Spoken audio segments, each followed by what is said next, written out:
Hello YouTube, welcome to my channel, Marriage, Politics and Sports. Today I'll be talking about an issue that crosses over the lines of politics and law and marriage and relationships, and that crime is paternity fraud. This is the first chapter in my Dark Side of Relationships series. In my opinion, paternity fraud is the single most despicable, well-hidden crime aimed squarely at men and supported by the state governments to allow and allowed to proceed nearly without redress, relief, or punishment to the offenders. In addition to this deceitful and hateful crime by a statistically significant number of women, is the monetary gain each state extracts from innocent victimized men. And this is all under threat of jail time. This miscarriage of justice is absolutely appalling and un-American. Some studies show that the rate of paternity fraud, even within a marriage, is as much as 30% in America. I mean, 30%. That's a high number. However, there is a recent and growing groundswell of voices petitioning state governments to change, starting with mandatory paternity tests at birth. Relief from monetary obligation once fraud is established and criminal charges filed against the female perpetrators, which is something that's really needed and desired and required, by the way. See, for example, if DNA can get a person exonerated from human deletions or assaults, why can't it exonerate a man from being wrongfully accused of fathering a child? Of course, feminists and cheating wives are against such changes in the law because they say, well, you should trust me, Well, not these days. Trust is not enough when so much is at stake, such as legacy and bloodline-based inheritance. So there's some brief history to this. So let's look at the history of where this kind of law comes from. For centuries, courts followed a rule known as presumption of paternity. And that's key because they still follow it today. The tenets of common law states that unless a man can prove he is sterile, impotent, or was away from his home at the time of conception, he is the legal father of any child born to his wife during their marriage, whether he's the actual father or not. The Romans first adopted this rule, and the English incorporated into common law some 500 years ago. We are still following a law inherited from the English that's 500 years old. 500 years old. Now, times definitely has changed in 500 years. Despite scientific advances and case law that supports the use of DNA tests as evidence in exonerating the accused, the presumption of paternity remains in practice even today. Courts have allowed mothers to commit perjury, assigning paternity to former spouses or former lovers. The primary reason why states are reticent to free the innocent man from this heinous miscarriage of justice is because each state has a vested interest in collecting, their share of child support payments. In other words, the state is not an objective or honest broker and knowingly obligates an innocent man to be financially liable under threat of jail based on a malicious lie. This is almost unique in American. This is one of the most unique laws that's still standing. And if we want to build relationships and build trust, we got to get rid of this law. We got to change the law here. I mean, how can this law allow, how can this be, how could this stand? I mean, it really perplexes me when you look into this and see how insidious, and there's examples after examples after examples after, it's just, I don't know what the hell's going on here. And unfortunately, we can't get politicians. I'm sure we wouldn't get any on the Democratic side to bring this up as a major plank. But I wish I could put it on, some conservative list, who's going to run in 2024. This is one of those things that, men need to band together and get rid of. Anyway, there's two organizations I'm going to talk about. The first organization has a website called paternityfraud.com, and they have a paternity center where they have, it's located at the site, and they do grassroots advocacy, consulting, pro se support, DNA paternity testing, for men and women, they say, affected by paternity fraud. One such case they support is against a Mr. Carnell Smith, and they hope to get his case all the way up to the Supreme Court. So I'm going to show a short clip of his case, and I'm going to put all the links that I'm talking about in the description once I publish this video. So bear with me. I'm going to stop sharing for a second, and I'm going to go to that clip, and we're going to see what's going on there. So here we go.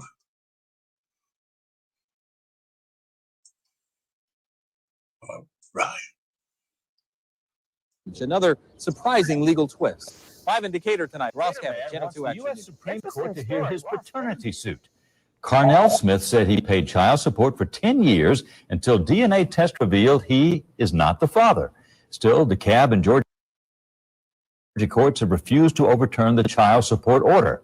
Channel 2's Ross Cabot live in Decatur with a story you'll see only on 2, and an interesting story at that, Ross. It is, and unfortunately, there's a young girl, John, caught in the middle of all this. The child's mother, after the DNA test came in, told Carnell Smith, "You don't have to pay me child support anymore." But there's still an order filed here at the DeKalb County Courthouse saying that he does have to pay child support each and every month. So he wants to take his case to the U.S. Supreme Court because he doesn't think he should have to pay anything. And I agree with that. Carnell Smith paid child support faithfully for 10 years until the young girl's mother asked for more money, which was going to be in excess of $1,000 a month, which was going to put me, my wife, and my children out on the streets. Smith then did something he declined to do 10 years earlier, got a DNA test, which by now had become quick and affordable. The test results said he was definitely not the father. Logic would seem to dictate that if the man didn't cause the pregnancy, he shouldn't be paying for it. But a DeKalb County judge didn't see it that way, saying because Smith had the option 10 years earlier of having a test done and declined to do so, that the judge would not hold another hearing. Now, the child's mother then told Smith that, all right, she didn't want any more of his child support money, but he couldn't see the child again either. And that to me was like the ultimate slap in the face. So I can't see the child. So Smith is on a crusade, launching a website and personally filing papers to have the U.S. Supreme Court hear the case. He's getting help from lawyer Randall Kessler. It is really surprising to me how many times we get phone calls where somebody calls and I pick up the phone and they say, "You're not going to believe this, but I've been paying child support for 10 years and it turns out it's not my child." It really just happens a lot. It's not just a Carnell Smith issue. Carnell is not the only guy this is happening to. One thing I find in common with the married men, single men, and unwed men is that all of us were not told the whole story. And Smith says his goal in going to the U.S. Supreme Court, he wants the justices to tell the states and local jurisdictions that they may have the right to order biological or adoptive fathers to pay child support. They have no right whatsoever to ask non-fathers to pay child support. Attorney Kessler said there may be as many as 1 million men in the United States who, know it or not, are in the same position as Carnell Smith. Live tonight in Decatur, Ross Cabot, Channel 2 Action News. The question does arise, Ross, why he didn't contest this a little more vigorously 10 years ago. Well, he believed what the child's mother said and thought he was doing the right thing at the time, John, and had no reason to believe otherwise. All right. Thanks very much. Let me stop that right there. So it's clear that, this gentleman has a case, right? Why would they, I'm going to queue up the other one right now. And I'll get back to it in a second. I'm not going to start it right away. All right, just bear with me for a second on this one. Uh,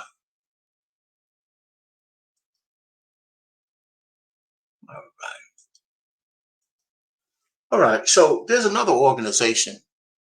The second organization is called Women Against Paternity Fraud. If the laws have any chance to be changed, it is, of course, women will have to be part of the process to make it happen. Their website will be posted in the description as well, and a link is going to be in my written form of this video. Women Against Paternity Fraud was founded in 2014 by two women, and it's there to educate the public, the media, policymakers on the issues pertaining to paternity fraud. Now, these women are staunch advocates against paternity fraud. However, they emphasize all aspects of the damage of paternity. I say, however, it's important to highlight all the aspects of the impacts of paternity fraud.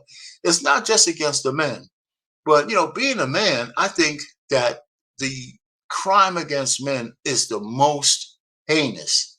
However, the kids are involved, and there's even an example of how paternity fraud impacts a woman.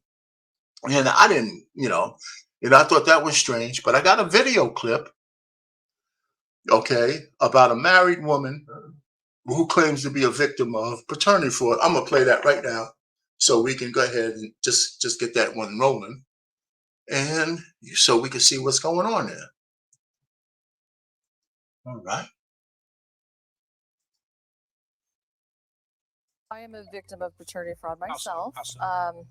I was legally separated from my ex-husband and became involved with my daughter's biological father. We had a daughter together, and for 2 years he had a relationship with my daughter, paid child support, we had a relationship, and then after the second year he decided, I'm going to use the presumption of marriage law. He took my ex-husband to court to say he's now the legal father, I'm not, I'm out of the loop. We fought for about 11 years. She was not going to perpetuate a lie to her child.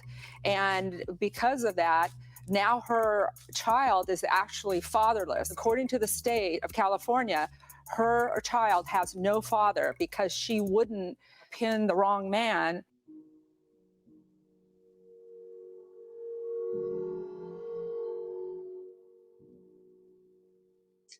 So let me stop it right there, okay? One of the things that I have an issue with this is because, listen, her and her husband were separated, okay?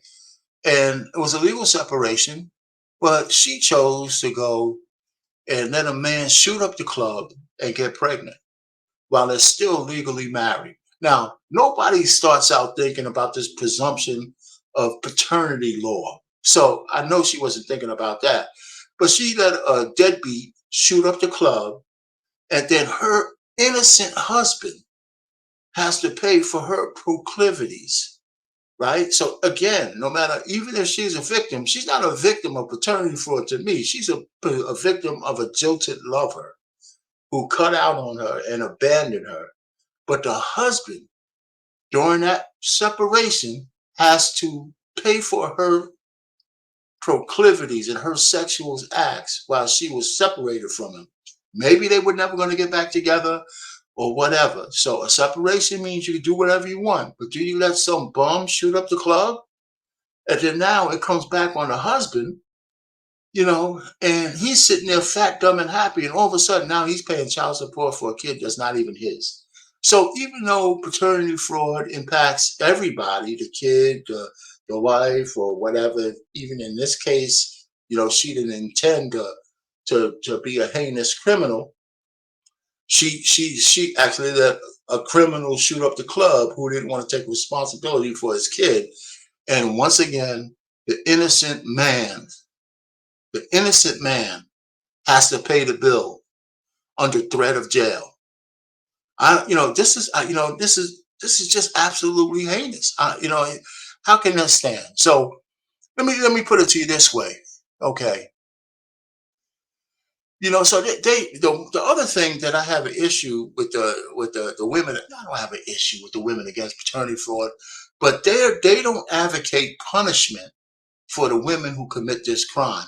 I mean, there's a state out there who has a misdemeanor, a class 2 misdemeanor if you get caught in paternity fraud. Now, how can that be? If I stole $1,000 from you in almost any state, that's a class A felony. $1,000 and above, it's like a class A felony. So if you did any kind of math, and let's just be minimalist, right? If you had $100 in child support for a kid that's not yours over 18 years, that's like, $22,000. So how can that not be a class A felony for a woman who lies about who the father is? And that's just child support at $100.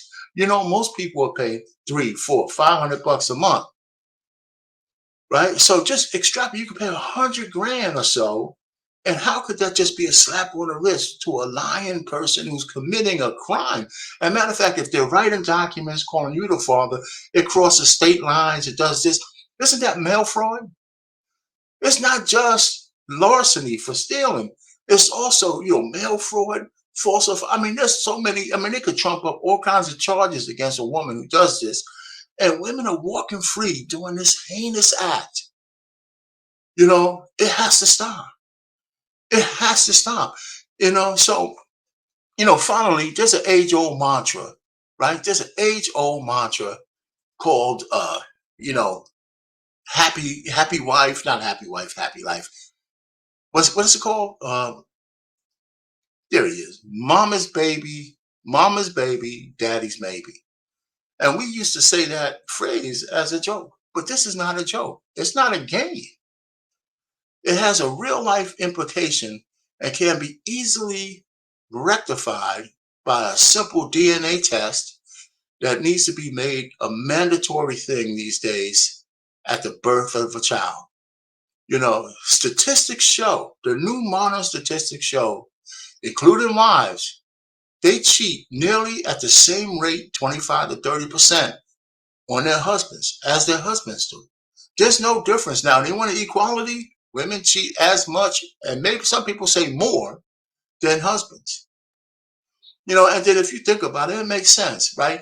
We got all these so-called philandering men out there, but who are they? They're not just sleeping with single women.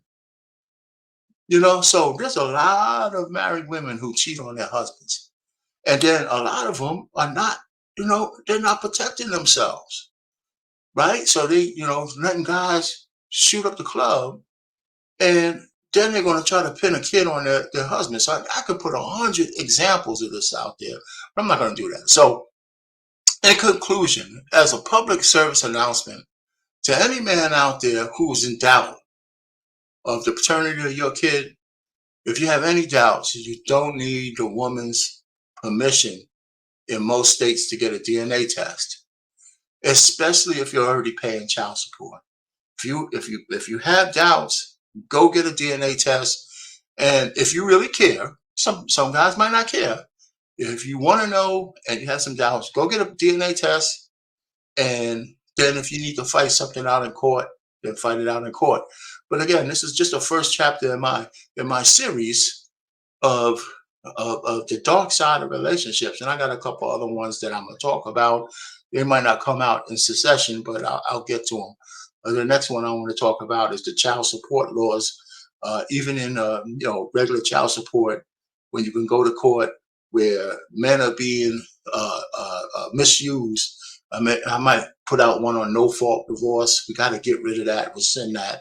There's a lot of things we need to change so we could bring back healthy and cohesive marriages again, where people can't just walk away and take advantage of the other spouse just because they make more money.